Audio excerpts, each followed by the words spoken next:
to Final Fights. I am Mark Hoffmeyer, and joining me is a man who learned to box by studying every move that John Travolta makes in Broken Arrow. It's Tom Trezemer. See, I've done really well throughout my career, but it was that last fight I fell apart. I fell apart and I couldn't finish it. Well, you know what? Just like Travolta. You know what happened is, man, you box people, and when you were boxing them, you gave away all of your tricks. So in the final fight, they just learn from you and then beat you up with your own tactics. I guess that's my problem is I'm such a teacher that when I'm beating the crap out of somebody, I am trying to give them a world lesson as well and teach them in how to better defend themselves. And then I myself am not adapting and learning. It's a bitter, bitter curse. So you could beat people 5 times in a row, but then they beat you the 6th time. So you retired with an a boxing record of like 50-10. Pretty much. It's still a very good record, probably a Hall of Fame record, but it's not as good as what it should have been. No, so I think I told you this. I used to box. Like I boxed for years. I used to train and do all this training. And when I was younger, I thought that this Broken Arrow fight was probably the baddest thing I've ever seen in my life. You're watching this brawl in '96. I was 14. I am watching Christian Slater do spin punches and high kicks, and they're hitting each other with crowbars. And those boxes, man, there's great box work in this fight. There's boxes getting shot, thrown, great box work. But watching this movie again, you start in the beginning with the whole $20 a bit that's a theme throughout the film. Their boxing is not good, Tom. Now, even in movie boxing terms, so I know it's a movie, I know there's choreography, I know you can't really box exceptionally well in a movie because that's not entertaining. Neither one of these guys, John Travolta, in no way attempted to learn how to throw a correct punch. To me, he's just throwing like haymakers. Yeah. Like he is going for that killing blow every single time. And then in turn, Christian Slater, as I like to call him, C-Slates, he's throwing like these little jabs that he knows he can't just knock somebody out with. But that's all. It's pretty much all that he has. Mm-hmm. So he's throwing all these quick jabs. But again, like on his side, there isn't a ton of technique behind it. But you know what though? I kind of like this fight though because it's just a good old American. I read this review for it, and they just called it a good old American punch fest. And that makes me happy, because this is a good old American punch fest. And when I say that, I'm not saying like, it's just two dudes whapping each other. I mean, you think about in other countries with their martial arts films, there's definitely punches, but there's also more, to it than that. This is just a rock'em sock'em robot brawl. I think we read the exact same review over that, and that swayed my opinion on it. I grew up loving this as well, and then I watched it again a few years ago, and back then it really didn't age that well with me. And so then when we decided we want to do this, I started doing a little bit more research into it, and I found that review as well. And it makes me appreciate this because it's not just full of martial arts. Like this isn't Jet Li and Jackie Chan flying around everywhere, countering every single punch and kick and throw that comes their way. It's two guys that they've obviously been in scraps before, but they aren't efficient fighters. Like this is not what they do full time as a living. But it's like they know how to throw a punch at least. But I mean, you see what I'm saying? Like it's not. You're right. It is. It's just a straight up American bulldog fight. And I like the story though. You have the opening boxing match. You have Travolta coaching him, kind of the mentor, and he beats up Slater.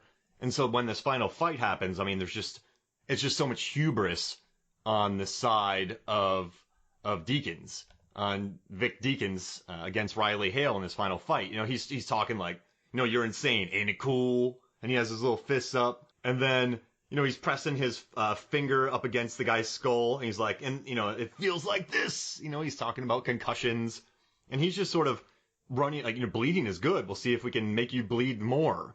Like, he's just talking smack the entire fight. Literally, as Slater says, his mind has gone a walk off the map. Yeah. Like, he is literally going off the deep end before our very eyes.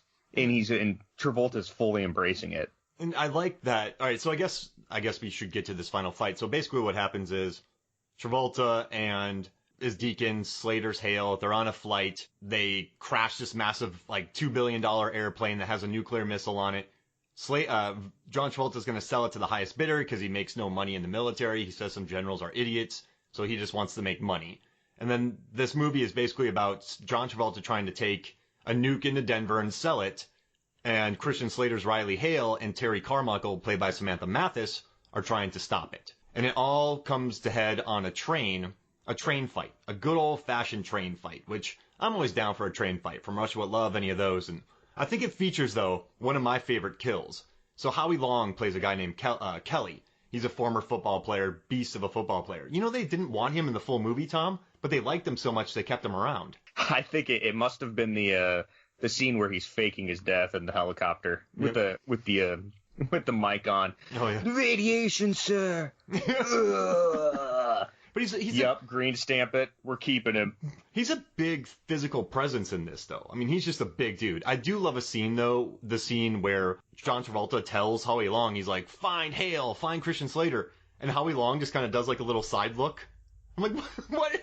Like, I'm like, what are you doing? But I do think one of my favorite kills, and in '96 we thought this was the coolest thing, where before the final fight's about to start, Chris Slate? What do you call him? K Slate? C Slate. C Slate. C Slate's on top of the train. He grabs onto a cable. He jumps through, and oh man, what does he yell? He yells something out. Incoming. Which he gives away his position. Howie Long turns around and gets kicked out of the train and off of a bridge. I mean, that's a cool practical. It looks practical. It looks like a dude is like legit falling. I mean, it's a good kill. You think so? You think Howie Long's death is good? I think it's great, and I've actually noted that as well, because I think that's when this fight initially starts. Mm-hmm. Like, there's a lot of action going on up until this point, but this is the exact moment that Christian Slater, or C Slates, finally gets his rope-a-dope in there. You know, he dangles that body off one side of the car. They turn that direction and start shooting, and then he gets the world's heaviest, strongest XLR cable and goes swinging in there, Tarzan, and he does. He kicks Howie Long, and that's like the highest bridge in the world that he is falling off of at that time. It takes like 30 seconds for him to scream and yell before he lands in the riverbed. And you know what I love too is, so this not only has the tallest bridge ever, but it also has the longest train car ever. Because at the end of the fight, when the train with the nuclear bomb smashes into another train, and what happens is there's a stop train, the train hits it. And when it hits it, the nuclear bomb is halfway, it's in the middle of this boxcar, and it flies toward and wipes out John Travolta and kills him. But the bomb takes 9 seconds to hit Travolta from starting flying. So, I mean, if you're doing the math, this thing's literally moving 2 feet per second. It's not, like, I just love it. Like, that, I don't know, did you notice that scene, too, of how long he's pissed? I did, and what I really took away is, so yeah, for the people that aren't quite following, is that the locomotive, Terry Carmichael, Samantha Mathis's character, disconnects the boxcar that Travolta and Slater are in fighting with the nuclear warhead, and the locomotive keeps going. Well, she inevitably kills the conductor of the locomotive, and baller move. His dead body slams into the brakes, which locks up the locomotive, hundreds and hundreds of yards down the track. So then Travolta's car keeps going forward, and then it collides with it. But what I always found funny is he's already up against the wall. They slam into that thing. By the time the inertia carries that warhead towards him, he has enough time to stand back up and stare it down. Like, you get that awesome, awesome shot of him slowly standing back up and giving that, like, shit-eating smirk that he gives Hale so many times in this movie. Like, that awful, dangerous snarl right before the bomb hits him and throws him through the other side of the wall into, 35 barrels of petrol. It makes me so happy. Just 9 seconds. He could have moved to the side. It's so ridiculous. Another thing I noticed. It's so perfect. Another thing I noticed about this movie is it hates helicopters, Tom. It does not like helicopters. Helicopters, they went 0-2 in that movie? Yeah, remember on the train car it blows up, Delaware Lindo's blows up, and then the nuclear bomb sets the other one up. Oh, yes. 0-3. That thing blows up, right? No power is on in that helicopter, but it still manages to blow up before it hits the ground. And what did Delroy Lindo do? I know we're missing on the fight here a little bit, but what? I mean, that guy got the shaft so hard. Yeah, he rolls the dice for Hale to take him back out, and he's like, I'll cover you. They get like 1 or 2 bullets in their helicopter, and then that pilot drives it straight into a mountain. Oh, I mean, I don't get it. So, all right, so how about this? I'll drop, since you're right, we got a little bit away from the fight. This fight, it actually lasts 3 minutes and 25 seconds. So, and you want to guess how many strikes are thrown? I counted Christian Slater's final salvo at the very end. Oh, But that was before awesome. that, I'm going to go, oh man, I'm going to go 25 punches. 25 punches, kicks. Punches, kicks, and throws, 50 total. Okay, I was way off. Yeah, I mean, but there's like 3 head bonks. Those boxes get worked. You know, they throw each other around. I just did kind of total strikes that you could score points for. Does that make sense? Like, Yeah. if there's judges watching this fight and you chuck John Travolta into a box, a very easily shatterable box that blocked bullets earlier. Well, I guess the bullets maybe mess it up, and he explodes on it. You know, you're gonna give him a point. So I kind of was checking that out. And I mean, listen, Travolta, he had the early lead. I mean, he was doing, like, let's say there's rounds in this. Let's say there's 5 rounds. He had 10-8, 10-8, 10-8, 10-8. I mean, he's hitting him with crowbars. He's pressing his finger against his skull. He's taking him down. He's knocking him out. He's getting reverse headlocks and throwing him. Yes, reverse headlock. I love that. But then, like you said, man, when C-Slate turns it on. I mean, kudos to Alan Groff. He was like the stunt coordinator on this and the fight coordinators. And John Woo, of course. John Woo knows how to make violence look excellent. But I gotta tell you, man, like, when C-Slate turns it on, that's a badass combo. Do you want to walk us through that final combo? Well, it's crazy kind of building up to that really quick because, like, Christian Slater is, like, the manliest manly loser ever.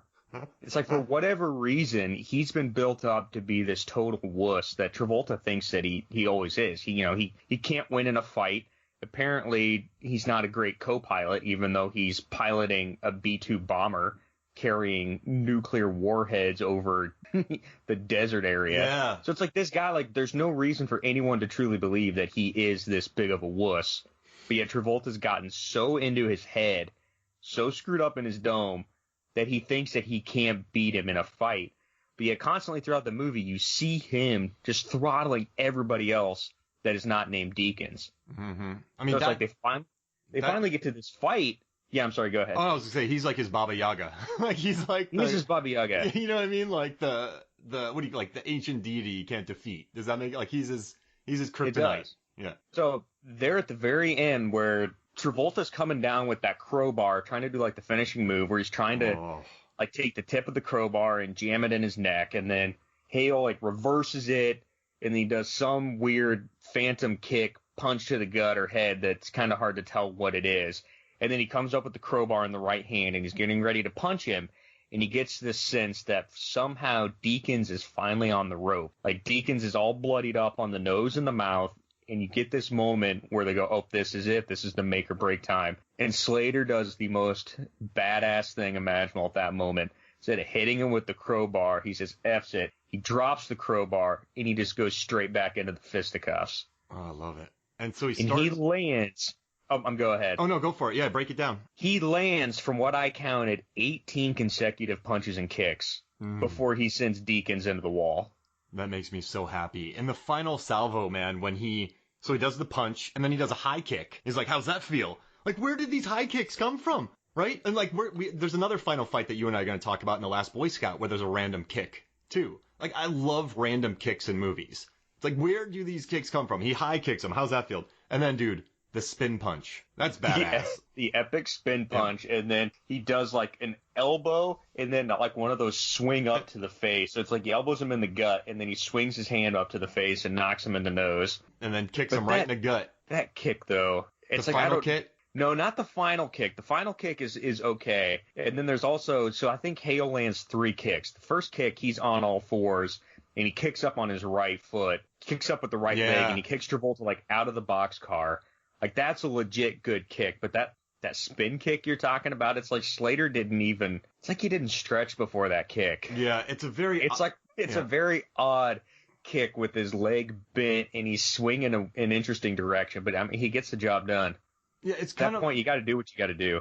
There's no